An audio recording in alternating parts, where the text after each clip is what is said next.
Nagsama ngayon ang dalawang itlog. Itlog na babae at itlog na lalaki. Ito. Walang iba kundi itong si Laila alias Hi Junel. Hindi na nahiya. Tinulungan na nga ni Marcos Jr. na makalabas sa kulungan. Gusto pang diktahan si Marcos. So, di ka ba mahiya dyan na Delilah na suggest ka, you are just brushed aside by Marcos. Sabi nga, tinulungan na nga kita, magkikialam ka pa sa aking pwesto. Ito nga mga kababayan, bago natin ituloy ang video na ito, kung bago ka lang sa aking YouTube channel baka pwede makahingi ng like at subscribe at click mo na rin ang notification bell para updated ka sa aking nilalabas na bagong video. Salamat po. Mayroong isang tao na hindi naman sana manalo ito na senador kung hindi dahil sa mga akusasyon sa kanya. Pero anong nangyari? Nagpalit lang ng administrasyon at there are secret hands na gumagalaw at napa-recant lahat ng mga testigo na ang lakas ng loob dati na magsasabi ng totoo pero bigla na lang nawala parang bula. At ito, walang ibang may kinalaman dyan kundi si Marcos Jr. para gamitin na pambala sa kanyon. Pambala niya para ang mga Duterte. Kakanyunin ang mga Duterte. Nagsama ngayon ang dalawang itlog. Itlog na babae at itlog na lalaki. Ito. Walang iba kundi itong si Laila alias Hi Junel de Lima. Ito, pakita natin si Hal Laila de Lima. Former Senator Laila de Lima believes President Ferdinand Marcos Jr. must cooperate with the ICC investigation and consider aiding the enforcement of arrest warrant against his predecessor, ex-President Rodrigo Duterte. Quote, show to the world that you can do it. Show to the world that you stand for what is right. Unquote. De Lima urged Marcos. Alam mo, ito si Delilah, si alias Janelle and Diane, mga friends of Janelle and Diane. Hindi na nahiya. Tinulungan na nga ni Marcos Jr. na makalabas sa kulungan. Gusto pang diktahan si Marcos. Gusto pang diktahan. Si Marcos nagsasabi na hindi dapat pwedeng makialam ang ICC. Hindi ka nahiya. Pinalabas ka na nga sa kulungan ni Marcos. Gusto mo pang diktahan kung anong gagawin niya? Ito tuloy ang sinabi ni Marcos. Nasaan yung sinasabi ni Marcos na Dilima should, she knows, she should directly deal with ICC. But I have said 1,000 times that ICC should not be given any,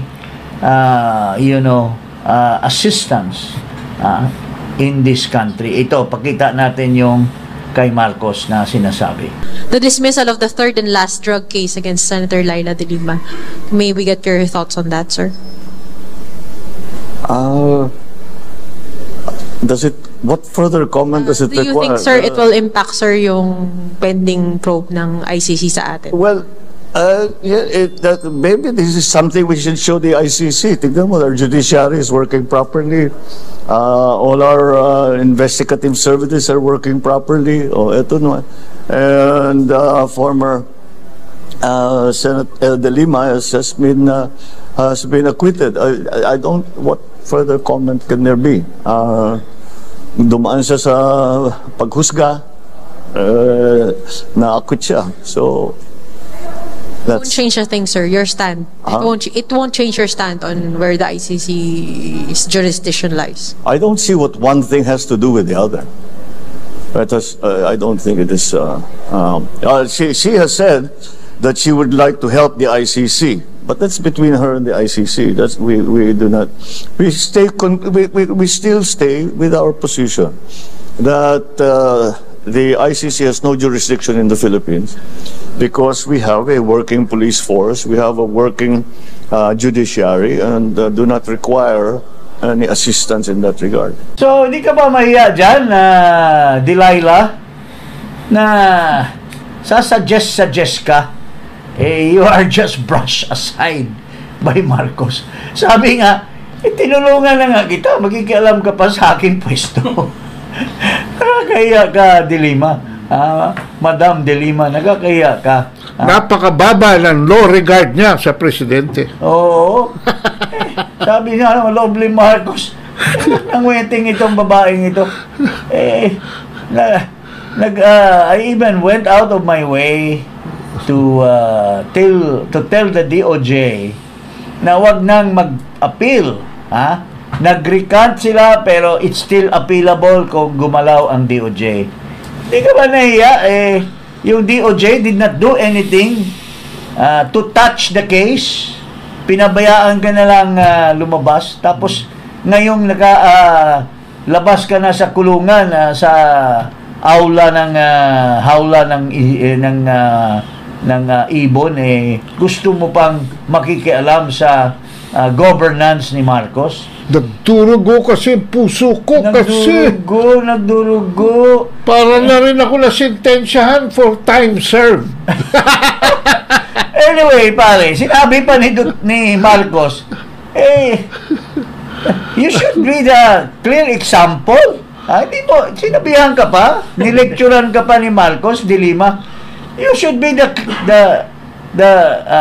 clear example na the justice system in the Philippines is working and the ICC has no business interfering kasi nakalabas ka nga maski hawsyaw yung paglabas mo, nakalabas ka. So that's, sabi ni Marcos, that's more than enough to show that the ICC has no business here. And yet nakikisaw-saw ka pa, Dilima. Kasi ano ba naman yan? Napaka-bad advice naman yan. Any president will not do that. You know why? Pag umalis ang presidente sa poder, baka siya susunod na ICC. Nako. In fact, right now, which we will discuss later, the people who believe in the justice system, who are former Filipinos but have felt they are still Filipinos and mahal nila yung bansa natin in the person of Attorney Arnedo Valera, together with so many other Filipino Americans, have gone out of their way to go to the United Nations to protest the human right violation of Marcos. That's another story we will discuss later. Pero in the meantime, nakikialam din ito si Dilima sa mga Duterte. Ito, kinakaaway niya si Panelo. I know they are in the same category. Patas ang category nito, pero mas nakakalamang ng konti si Panelo sa kanya.